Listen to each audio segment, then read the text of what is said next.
नमस्कार. Hello doctor या कार्यक्रमात मी डॉक्टर महेश चिटणेस सर्व प्रेक्षकांचं मनपूर्वक स्वागत करतोय. आपल्या आजच्या कार्यक्रमाचा विषय आहे वातव्याधी आणि वातव्याधींमध्ये खास करून संधिवात. संधिवातामध्ये आपल्याला माहितीच आहे अर्थातच गुडघेदुखी ही सगळ्यात कॉमनली आढळणारी समस्या आहे. पण गुडघेदुखी बरोबरीनेच मणक्यांचे आजारही आपण आजच्या कार्यक्रमामध्ये खास करून चर्चेला घेतलेले आहेत. आणि ह्या सर्व वातव्याधींवरती आजपर्यंत कुठल्याही प्रकारचे ठोस उपचार असे उपलब्ध नव्हते मॉडर्न मेडिसिनमध्ये.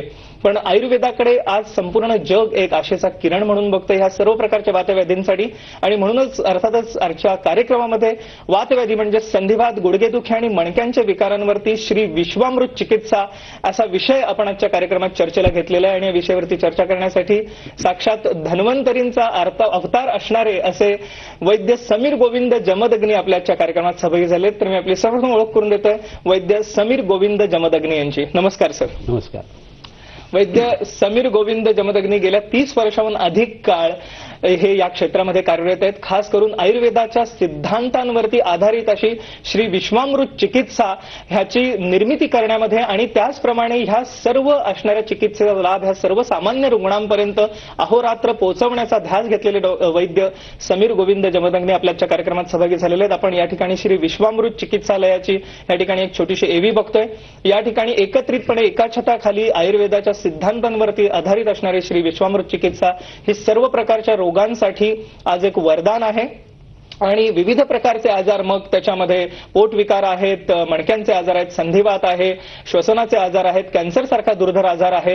या सर्व आजारांवरती आज एकत्रितपणे एका छताखाली श्री विश्वामृत चिकित्सालय पुणे हा मुख्य दवाखाना आपण बघतोय. सिद्धी प्लॅटिनम सदाशिव पेठेमध्ये असणारा हा मुख्य दवाखाना आहे पुण्याचा. पण याच्या व्यतिरिक्त पुण्यामध्ये 4 ठिकाणी शाखा आहेत. अरण्येश्वर, सिंहगड रोड आणि इतर ठिकाणी सुद्धा आज श्री विश्वामृत चिकित्सालय कार्यरत आहे. खास करून पुण्याबरोबर मुंबईमध्ये सुद्धा आज विश्वामृत चिकित्सालयाच्या शाखा आहेत. आणि ह्याच्या व्यतिरिक्त बार्शी या ठिकाणी नर्गिस दत्त मेमोरियल हॉस्पिटल जे कॅन्सरसाठीचं हॉस्पिटल आहे, या ठिकाणी खास आयुर्वेद आणि आयुर्वेदाचे उपचार हे वैद्य समीर गोविंद जमदग्नी यांच्या मार्गदर्शनाखाली दिले जातात. खास करून कॅन्सरवरील उपचार हे दिले जातात. हे मला आवर्जून सांगावंसं वाटतं. आपण या ठिकाणी एव्ही बघितली. एकंदरीतच आजच्या आपल्या कार्यक्रमाचा जो विषय आहे तो मात्र वातव्याधींशी रिलेटेड आहे. आपण त्याच्याविषयी आजच्या कार्यक्रमात चर्चा करणार आहोत. सर, पुन्हा एकदा स्वागत कार्यक्रमात आपलं. आज आयुर्वेदाला पुन्हा एकदा प्रतिष्ठा मिळते आणि ही जी प्रतिष्ठा मिळते याचं बरंचसं श्रेय आपल्याला जातं. कारण आयुर्वेदाच्या मूळ सिद्धांतांवरती आधारित श्री विश्वामृत चिकित्सा आणि अर्थातच ह्याच्यामध्ये वेगवेगळ्या प्रकारचे म्हणजे पंचकर्म आहे, औषधीकरण आहे, औषधोपचार आहेत, ह्या सगळ्यांचा उहापोह आपण कार्यक्रमात पुढे करणार आहोतच. पण हे विविध प्रकारचे दीर्घकालीन आजार असणारे रुग्ण जेव्हा आपल्याकडे येतात तर कशा रीतीने एकंदरीतच बघण्याचा दृष्टिकोन असतो ह्या रुग्णांकडे, काय सांगता येईल या विषय आम्हाला? प्राधान्यतः जेव्हा वातव्याधीचा आपण विचार करतो त्यावेळेला खाणं पिणं वागणं जे आहे ते प्रत्येक आजारासाठीच रुग्णांचं बघायला लागतं. परंतु तरी सुद्धा आयुर्वेदाच्या पद्धतीने जेव्हा आपण निदान करत असतो त्यावेळेला त्या रुग्णाची प्रकृती काय आहे आणि त्याच्या शरीरामध्ये उत्पन्न होणारे जे आजार आहेत ते त्याच्या कोणत्या खाण्यापिण्या आणि वागण्यातून उत्पन्न झालेले आहेत हे पहिल्यांदा बघितलं जातं. आणि दर्शन, स्पर्शन आणि प्रश्न या पद्धतीने ती परीक्षा केली जाते. त्या स्पर्शनाचा एक भाग म्हणून जी आहे ती नाडी परीक्षा असते. आणि नाडी परीक्षा करून रुग्णाचं निदान केलं जातं. कोणता दोष वाढला आहे, कोणता धातू बिघडलेला आहे, कोणता मल बिघडलेला आहे हे पाहिलं जातं. आणि त्या अनुरोधाने मग बस्ती चिकित्सा, पथ्याचा विचार, अग्निकर्म करायचं का, जलौकावचारण करायचं, इतर सगळ्या बाबींचा आपण त्यासाठी विचार करत असतो. आपण या ठिकाणी नाडी परीक्षेची छोटीशी क्लिप बघूया की कशा रीतीने नाडी परीक्षेचं महत्व श्री विश्वामृत चिकित्सेमध्ये अधोरेखित केलेलं आहे. सर, काय सांगता येईल? आता ही नाडी परीक्षा जी चालली आहे ही नाथ संप्रदायीन अशी नाडी परीक्षा आहे. आणि त्याच्यामध्ये दोष तर समजतो शरीरातला आणि त्याच्याबरोबर औषधं जी आहे ती सुद्धा वैद्याला ऋतंभरा प्रज्ञेच्या हिशोबाने समजायला लागतात. म्हणजे याच्यामध्ये वैद्याच्या बुद्धीचा भाग जो आहे त्याच्या पर्याय जाऊन वैद्याचं हृदय आणि रुग्णाचं हृदय हे जे सांधलं जातं नाडी बघत असताना त्यांनी त्या रुग्णाच्या शरीरामध्ये कोणती विकृती कोणत्या स्थानामध्ये आहे हेही समजतं. आणि त्या अनुरोधाने जी औषधं आहेत आतली इंट्युशननी येणारी ती समजायला सुरुवात होते. हा याच्यातला ह्या नाडी परीक्षेतला सगळ्यात महत्वाचा भाग आहे. म्हणजे याच्यात वात पित्त कफ हे तर समजतातच, आजार कुठं आहे हेही समजतं. आणि त्या अनुरोधाने काय केलं किंवा कोणती औषधं दिली किंवा कर्म केली तर रुग्णाची चिकित्सा ही फलदायी होऊ शकते हे आपल्याला याच्यातनं समजू शकतं. येस, आणि हे खरोखर नाडी परीक्षा हे एक जसं डॉक्टरांनी आपल्याला आता सांगितलं की रुग्ण आणि वैद्य ह्यांचा कुठेतरी कनेक्शन, एक कुठेतरी तो म्हणूया संयोग, एक कुठेतरी ती एक जाणीव निर्माण होणं आणि त्यातूनच कदाचित कदाचित त्या आजारावरती एक उपचार म्हणूया, उपचार पद्धती किंवा उपचार मिळणं हा खरोखर एक अनुभूतीचा भाग आहे असं म्हणायला हरकत नाही. सर, कारण आपण आपल्या चिकित्सा पद्धतीमध्ये आयुर्वेदाबरोबरच अध्यात्माची सांगड घातलेली आहे आणि मला थोडंसं त्याच्याविषयी जरूर ऐकायला आवडेल की आपण अनेक विद्यार्थ्यांना प्रशिक्षण देता आयुर्वेदाचं. सर्वसामान्यांसाठी सुद्धा आयुर्वेदाचं प्रशिक्षण आज श्री विश्वामृत चिकित्सालय ठिकाणी उपलब्ध आहे. आपण त्यांच्या संपर्कासाठी नंबरही बघत आहात, ते जरूर टिपून घ्या. आयुर्वेदाविषयी कुठल्याही पद्धतीची आपल्याला माहिती हवी असेल, प्रशिक्षण हवं असेल, खास आयुर्वेदाचे विद्यार्थी जर का आमचा कार्यक्रम बघत असतील तर आपल्याला आयुर्वेदाच्या विद्यार्थ्यांना खास मोफत प्रशिक्षण आहे श्री विश्वामृत चिकित्सालयातर्फे दिलं जाणारं. पण केवळ आयुर्वेदाच्या विद्यार्थ्यांनाच नव्हे तर सर्वसामान्य लोकांना सुद्धा आज आयुर्वेदाची जाणीव करून देण्यासाठी, माहिती करून देण्यासाठी आज श्री विश्वामृत चिकित्सालय आणि वैद्य श्री समीर गोविंद जमदग्नी कार्यरत आहेत. मी आवर्जून सांगतो या कार्यक्रमाद्वारे. पुन्हा एकदा वातव्याधींकडे जाऊया आपण. आज वेगवेगळ्या प्रकारचे व्याधी आपल्याला दिसतात, पण एकंदरीतच आपल्या भारतीय समाजामध्ये गुडघेदुखी हा एक मोठा म्हणूया आजार संत्रस्त झालेले रुग्ण आपल्याला दिसतात संधिवाताच्या रुग्णांमध्ये, आणि मणक्यांमध्ये आपल्याला स्लिप डिस्क किंवा सायटिका सारखे रुग्ण दिसतात. सर्वप्रथम संधिवाताची थोडीशी चर्चा करूया आपण. संधिवात कुठकुठच्या प्रकारचा आहे आणि आज काय दृष्टिकोन आहे? बरोबर आहे. इथं असं आहे की आपण संधिवात, आमवात किंवा वात रक्त किंवा सांध्याची संबंधित कोणतीही घटना जर बघितली ना तर त्यामध्ये रुग्णाला सांधे दुखायला लागले की तो संधिवात असं म्हणतो, परंतु त्याचं आयुर्वेदिक निदान हे भिन्न भिन्न असू शकतं. म्हणजे मला इथं सांगायला जास्ती बरं असं वाटतंय की समजा एखाद्या माणसाला चिकनगुनिया झालेला आहे तर तो डासातून उत्पन्न झालेला, डासाच्या दंशातून उत्पन्न झालेला आजार आहे आणि त्याची ट्रीटमेंट ही जी आहे ती ज्वरासारखी किंवा तापासारखी व्यवहारात दिली जाते. पण सगळ्यात महत्त्वाचा भाग त्याच्यामध्ये असा आहे की डास चावल्यानंतर त्याच्या दंशाने उत्पन्न झालेली ती गुडघेदुखी आहे, सांधेदुखी आहे आणि प्रत्येक सांध्यांच्या वरती येणारा जो परिणाम आहे तो मग महायोगराज गुगुळ अशी वाताची औषध देऊन त्याचा परिणाम येत नाही. त्याच्यासाठी अगदतंत्र नावाचा एक वेगळा भाग जो आहे तो आयुर्वेदाने सांगितलेला आहे आणि विषाची चिकित्सा, तिथं नांगीच्या विषाची चिकित्सा करायला लागते. तर रुग्ण सांगताना आपल्याला सांगणार आहे की सांधे दुखत आहेत, परंतु वैद्यांनी हे निदान करणं गरजेचं आहे. असं बऱ्याच वेळा होतं की उंदीर किंवा चिचुंदरी वगैरे चावलेली असते आणि संधिवात, आमवात किंवा वातरक्तासारखी लक्षणं येतात. तर त्या रुग्णाचं निदान हे मूषक विष दंशजन्य संधिवात असं असतं आणि साध्या संधिवाताची ट्रीटमेंट तिथं उपयोगी पडत नाही. बऱ्याच लोकांना ब्लड प्रेशरचा त्रास असतो आणि त्यामुळे गुडघेदुखी असते, तर अशा लोकांना बीपीची औषध दिली की ती गुडघेदुखी थांबणार असते. त्यामुळे रुग्ण सांगताना हे सांगणारे त्याचं लक्षण काय आहे पण ते व्हरायटी वेगवेगळ्या पद्धतीने आयुर्वेदाने बघितलेलं आहे. म्हणजे आता नुसतं कंबर आणि पाठ दुखणं हे लक्षण जे आहे ते आयुर्वेदाने जवळजवळ 34 ठिकाणी सांगितलेलं आहे आणि प्रत्येक ठिकाणी तो आजार वेगळा आहे, वातव्याधी नाही आहे. तर त्याची चिकित्सा करत असताना वातव्याधीचा विचार करायला लागतो आणि त्या रुग्णाच्या शरीरात असलेला इतर जो कोणता आजार आहे त्याची चिकित्सा जर झाली किंवा उपचार झाला तर त्या रुग्णाला पूर्णतः बरं वाटतं. फक्त पेन किल करायचं असा आयुर्वेदाचा विचार याच्यामध्ये, होलिस्टिक अप्रोच आयुर्वेदाचा जो आहे तो महत्वाचा आहे. तर हे खूप महत्वाचं आहे. आजार मुळापासून बरा करणं हे एक आपण म्हणूया ध्येय घेऊन आयुर्वेद काम करतं आणि खरोखर म्हणजे की ही एक खरोखर म्हणूया की रुग्णांसाठी वरदान अशी चिकित्सा आहे असं म्हणायला हरकत नाही. ह्याच्याबरोबर सर पंचकर्म पद्धतींचा पण काही वापर होतो का? आता गुडघे वगैरे दुखत असताना जानू बस्ती नावाचा एक बस्तीचा प्रकार असतो आणि त्याच्यामध्ये आपण गुडघ्याच्या भोवती आळं तयार करतो उडदाच्या डाळीचं आणि त्याच्यामध्ये विशेष औषधांची तेल जी आहे ती घातली जातात. तर त्वचेच्या ठिकाणी असलेले जे पित्त आहे ते त्या तेलाचं पचन करून त्याचा सांध्यांच्यापर्यंत परिणाम येतो. म्हणजे तेल किती चोळल्यानंतर कुठंपर्यंत जातं हे आयुर्वेदाने उल्लेख करून ठेवलेला आहे आणि त्यामुळे रोज जर अंगाला तेल लोक लावत असतील तर ऑस्टिओआर्थरायटिस किंवा संधिवात जो आपण बघतो तो किंवा रक्तातलं आणि कॅल्शियमचं प्रमाण जे हाडातलं आहे ते कमी होणं हा जो आत्ताचा आजार आहे ना तो व्यवहारात दिसणारच नाही, इतकं अभ्यंगाचं महत्व भरपूर मोठ्या प्रमाणात सांगितलेलं आहे. पण तरी सुद्धा एखाद्या माणसाने चुका करून त्याच्या गुडघ्यामध्ये अशी संवेदना उत्पन्न झाली की वेदना आहेत आणि त्या जर दुरुस्त करायच्या असतील तर हा जानू बस्ती आहे तो खूप उत्तम पद्धतीचं काम करतो. ह्याच्यावर पोटात औषध देणं, इतर बस्ती ट्रीटमेंट करणं या इतरही गोष्टी आपण करू शकत असतो. पण स्थानिक चिकित्सा जी तेलाच्या साहाय्याने केली जाते ती प्रत्येक रुग्ण परत्वे तेल बदलून त्या पद्धतीने आपण त्याचा उपचार करू शकतो. ओके, म्हणजे की ही एक महत्वाची गोष्ट आहे की आपण आता सांगितलीत की जानू बस्तीच्या बरोबरीनेच रुग्णाचा विचार करून त्याची अभ्यंतर चिकित्सा करणं किंवा आतून सुद्धा त्याला औषधी देणं किंवा त्याच्याच बरोबरीने इतरही ज्या काही आज औषधोपचार सांगितले ते करणं अतिशय महत्वाचे आहेत. संधिवाताच्या अँगलने या ठिकाणी महत्वाची गोष्ट सर ही आहे की श्री विश्वामृत चिकित्सालय स्वतःची औषधं वेगळी निर्माण करतं. काय कारण आहे ह्याच्या मागे? आता काय त्याच्यासाठी आम्ही वेगवेगळ्या वनस्पती ज्या आहेत त्या ताज्या वापरतो आणि त्याच्यामध्ये ही एक वनस्पती एक रान शेराचा प्रकार आहे. याला काही जण सोम असंही म्हणतात. महाराष्ट्राच्या बऱ्याच प्रांतामध्ये, नगर प्रांतामध्ये किंवा खंबाटकीच्या घाटामध्ये वगैरे ही वनस्पती मिळते. आणि जवळजवळ 70 ते 80 पद्धतीची सांधेदुखी जी आहे त्याची कारणं मगाशी सांगितली तेवढी अनंत असू शकतात, पण त्यातली 70 ते 80% कारणं ही एकटी वनस्पती जी आहे ती कव्हर करू शकते. तर अशा गोष्टी ज्या आहेत त्या बाडामध्ये किंवा जुन्या वैद्यांच्या परंपरेमध्ये खूप मोठ्या प्रमाणावरती वापरल्या जात होत्या. तर काही ठराविक अन्नाचं पथ्य पाळून वात रक्तासारख्या किंवा आमवातासारख्या आजारामध्ये मीठ जर पूर्ण बंद केलं, ज्याला आम्ही निर्लवण पथ्य असं म्हणतो, तर त्या रुग्णाच्या शरीरातला आजार हा पहिल्या 15 दिवसामध्येच कमी यायला लागतो. वेदना कमी व्हायला लागतात. स्टिरॉइडचा डोस आपोआप आपल्याला टेपर करता येतो. आणि फक्त ह्या वनस्पतीच्या सहाय्याने तर 61 दिवसामध्ये खूप चांगल्या पद्धतीने रुग्णाला उपशम मिळतो. ही एक महत्वाची गोष्ट होती जी आपण आता सांगितली की वेगवेगळ्या वनस्पतींच्या मूळ वनस्पतींचा वापर करून आज श्री विश्वामृत चिकित्सालय आपली चिकित्सा देत आहे. मी मगाशी सांगितल्याप्रमाणे संधिवात, गुडघेदुखी, मणक्यांच्या आजारांवरती आज प्रभावी उपचार श्री विश्वामृत चिकित्सालयाद्वारे दिले जातात. आपण जरूर ह्याच्या पुढे कार्यक्रमात माहिती करून घेऊया मणक्यांच्या विकारांविषयी, पण एका छोट्याशा विश्रांतीनंतर. नमस्कार, हॅलो डॉक्टर कार्यक्रमात पुन्हा एकदा सर्व प्रश्नांचं स्वागत. आपल्या ठिकाणी चर्चा सुरू आहे ती खास करून संधिवातामध्ये असणारी गुडघेदुखी आणि त्याचबरोबरीने मणक्यांच्या आजारांसाठी श्री विश्वामृत चिकित्साविषयी आणि साक्षात धन्वंतरीचा अवतार असणारे वैद्य श्री समीर गोविंद जमदग्नी आपल्याच्या कार्यक्रमात सहभागी झालेले आहेत. मला एक आवर्जून गोष्ट सांगावीशी वाटते की संपूर्ण जग आज आयुर्वेदाकडे आशेचा किरण म्हणून बघतंय, खास करून दीर्घकालीन आजारांसाठी, ज्याच्यामध्ये आमवात, संधिवातासारखे आजार आहेतच, पण त्याच्या बरोबरीने इतरही विविध प्रकारचे दीर्घकालीन आजार, मग त्याच्यामध्ये पोटविकार असो, श्वसनाचे त्रास असो, दम्यासारखा आजार असो, स्किन डिसीज, त्वचा विकार आहेत, कॅन्सर सारखा दुर्धर आजार आहे. आज या सर्व आजारांवरती आयुर्वेद चिकित्सा एक प्रभावी उपचार ठरत आहेत.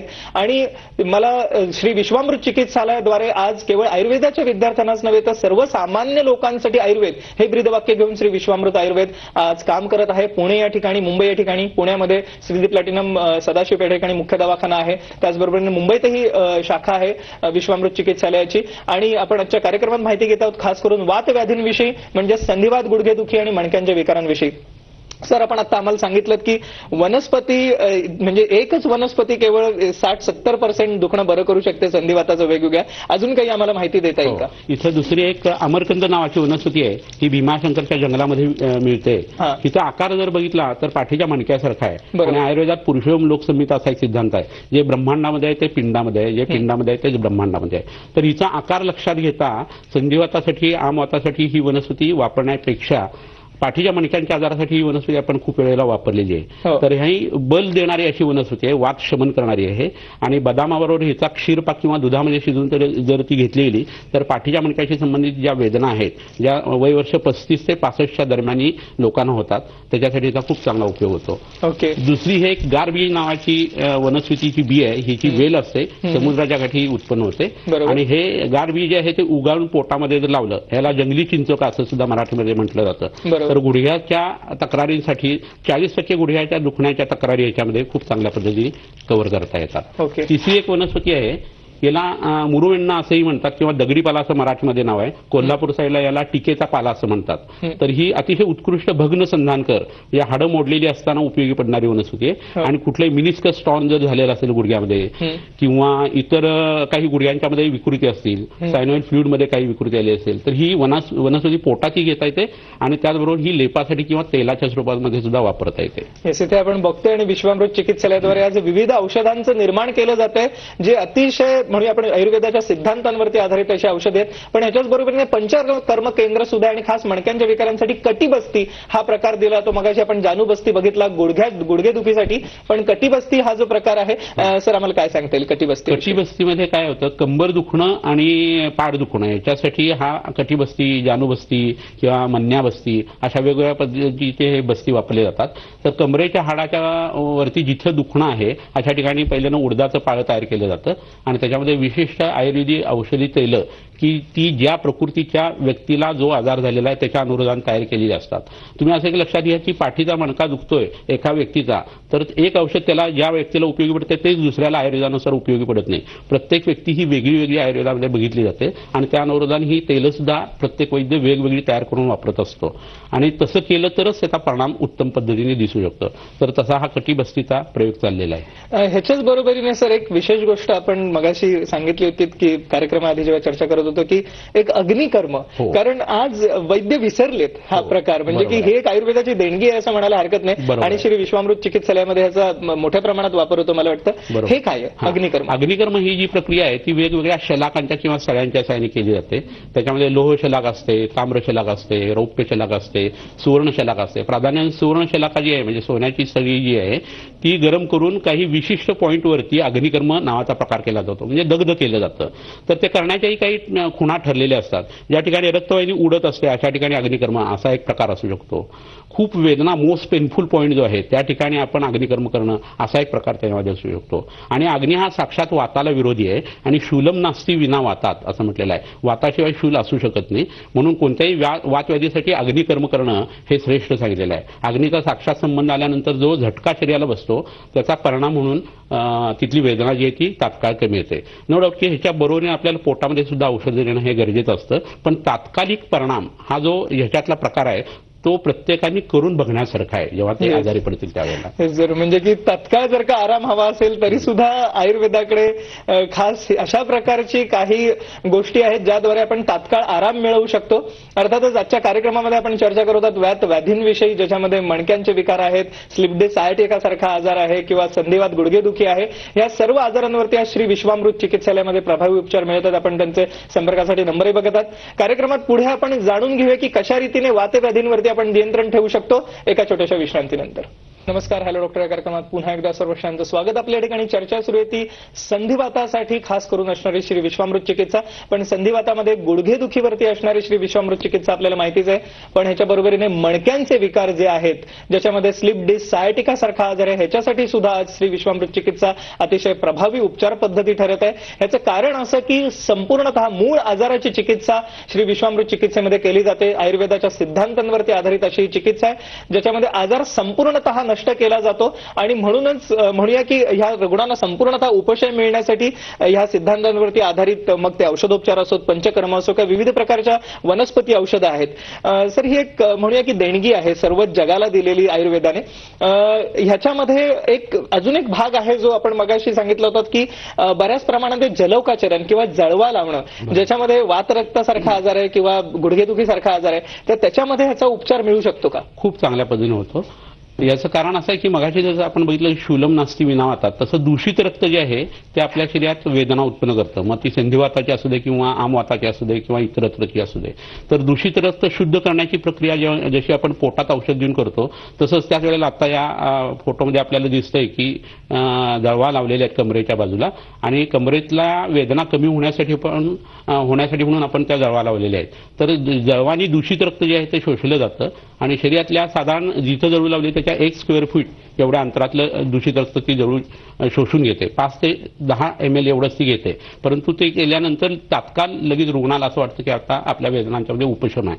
आणि सांगायची महत्वाची गोष्ट म्हणजे अग्निकर्मानी पोटामध्ये ही औषध द्यायची गरज पडते, पण बऱ्याच वेळा असं होतं की जळवा लावल्यानंतर 2 ते 3 वेळेला रुग्णाला इतर औषध द्यायची फारशी गरज पडत नाही, असा बऱ्याच वेळा अनुभव येतो. तर जलौकाचरण ही चिकित्सा जी आहे, ट्रीटमेंट जी आहे ती 10 ते 15 वेळा जर केली गेली तर बऱ्याच रुग्णांना पाठीच्या मणक्यासाठी, गुडघेदुखीसाठी खूप चांगला परिणाम येऊ शकतो. आणि म्हणूनच मला कदाचित असं वाटतं की धन्वंतरीच्या उजव्या हातामध्ये जळू आहे आणि त्या जळवाचा हात उजवा खाली आहे, म्हणजे ती गरी अशी आहे आणि अमृताचा कुंभ जो आहे तो वरती आहे, म्हणजे अमृतापेक्षा जळू श्रेष्ठ आहे की काय असं वाटण्यासारखी परिस्थिती आहे. हे जरूर. आणि खरोखर म्हणूया की एक अमृता समान अशी ही औषधी पद्धती आहे जी आपण आता बघत आहोत, वेगवेगळ्या वनस्पती औषधं पंचकर्माच्या साह्याने आणि ह्या असणाऱ्या एकंदरीतच आयुर्वेदाच्या सिद्धांतांवरती आधारित अशी श्री विश्वामृत चिकित्सा अनेक रुग्णांसाठी आज जीवनदान वरदान देणारी अशी चिकित्सा ठरलेली आहे. आपण ह्या अनुषंगाने एका रुग्णाचं मनोगत जाणून घेऊया की ह्या एक वयोवृद्ध महिला आहेत, त्यांचं काय मनोगत आहे. श्रीमती शकुंतला हेमाडे, पाषाण, राहणार पुणे येथे राहते. माझे गुडघेदुखीचा खूप दिवसापासून त्रास होत होता. बसताना, उठताना, चालताना त्रास होत होता. त्यासाठी मी वैद्य समीर जमदग्नी यांच्या दवाखान्यात आयुर्वेदिक उपचार सुरू केले. औषधासोबत अग्निकर्म, लेप लावणे, जळू लावणे हेही उपचार घेतले. आता माझा गुडघेदुखीचा त्रास खूप कमी झाला आहे. आता होतही नाही, चालताना, बसताना, उठताना नाही होत. आपण बघितलं की सर्वसामान्य रुग्णांना तर आराम मिळालेलाच आहे, पण साक्षात आपल्या माजी राष्ट्रपती प्रतिभाताई पाटील आपण यांचं लॅपटॉपवरती चित्र बघूया की यांनी सुद्धा श्री विश्वामृत चिकित्सालयाला भेट दिलेली आहे. खास या ठिकाणी आपण बघू शकता त्यांचं चित्र. प्रतिभाताई पाटील सर आपल्याकडे सर आपल्याकडे आल्या होता आणि जरूर त्यांनीही चिकित्सा घेतलेली आहे. त्याच्या बरोबरीने गोविंदाचार्य हे आपल्याला आता ह्या फोटोमध्ये दिसत आहेत, सरस्वती शंकराचार्य करवीर पीठाचे, ह्यांनी सुद्धा श्री विश्वामृत चिकित्सालयामध्ये येऊन आपली चिकित्सा घेतलेली आहे.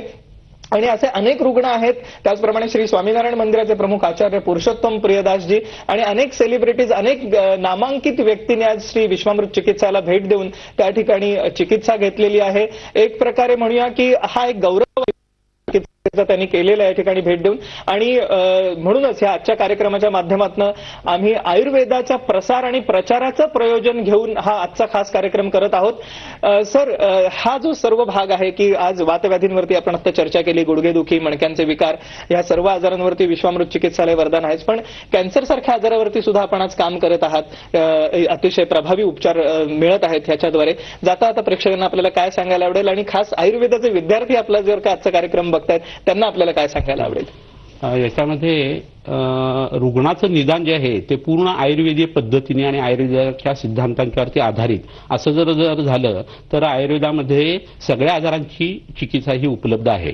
मग तो आजार कॅन्सर सारखा असू दे, एड्स सारखा असू दे, किंवा सिस्टमिक ल्युपस एरिथ्रोमॅटोस सारखा असा आजार असू दे, किंवा इतर आणखी नवीन येणारे कोणते आजार असतील तेही असू देत. कारण शेवटी त्याचा संनिपात आपल्या शरीराशी घडतो आणि आपल्या शरीरातल्या दोष धातू आणि मलांच्या प्रक्रियांच्यामध्ये बिघाड घडतो. आणि ते झालं की ते प्रकरण